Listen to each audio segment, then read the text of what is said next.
Speaking of potential disputes and contact between drivers, we had one between Albon and Stroll, didn't we? They had a little collision later on in the race.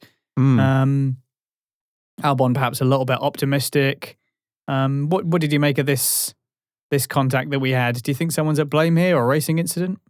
I think I've only seen the replay once because we didn't see it live. It was it the last lap or might have been the penultimate lap because there was double yellow flags. There was yellow flags being waved whilst the two leaders were trying to. It was the fight into penultimate turn lap, one. Lap 49. I think Albon just outbraked himself into turn one, which would have been easy to do. We've seen a lot of drivers do it this weekend, especially going into turn one. We saw Charles do it, Max has done it, Lewis has done it, George has done it. Everyone's doing it in every single car, especially when you've got DRS and the slipstream.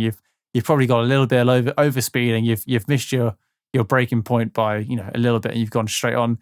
It wasn't a heavy impact by any means necessary. He only just missed getting the car slowed down. It was a very slow speed impact, but it did cause a fair bit of damage to both cars. Obviously, you've got those things on the side of the tyre now, haven't you? To help with the aerodynamics. And they were damaged. I think it's the first incident we've seen between two drivers this year. I can't remember any in Bahrain. I think it was a fairly clean race. So to see this and see like the debris fly off was interesting. But if I'm being honest, I think it was more of a racing incident than anyone at fault. Stroll was on the racing line and he did close the door pretty heavy. Alex, did outbrake himself. So if anything, it's more Alex Albon's fault, but it would definitely go down as a racing incident if you ask me. Well, I think that you have Albon, like I said, being a little bit optimistic. He wasn't ahead at any point.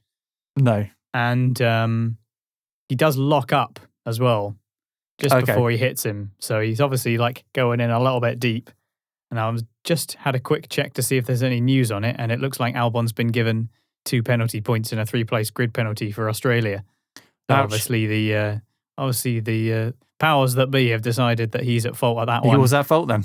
Yeah, I can't say I disagree with that. I think that it was a little bit messy. Probably didn't help himself there. Stroll does cut off that corner quite sharply, but then again, he has been ahead the whole time. Yeah. And also, he's in total control of his car at the as they're going into the whereas Albon is not. So yeah, I'm not surprised by that decision. So it's like you say, I think that's, unless I'm completely blanking on something that happened in Bahrain, I feel like that's the first sort of incident of that type between two drivers. It was a bit of a messy one. Yeah, I mean, obviously Mick got spun round in Bahrain, but there was no damage to the cars. It was just a tap of the wheels. And I can't remember who spun him, but this is the first contact on contact. Was it Ocon? Well, yeah, this is the first bit of contact we've had where we've had these front wheels touch each other and damage come to these aerodynamic pieces. So I think in the future we'll see more of it, and because of it we'll see punctures and stuff, because there's a lot of carbon fibre running around those wheels now compared to previous years.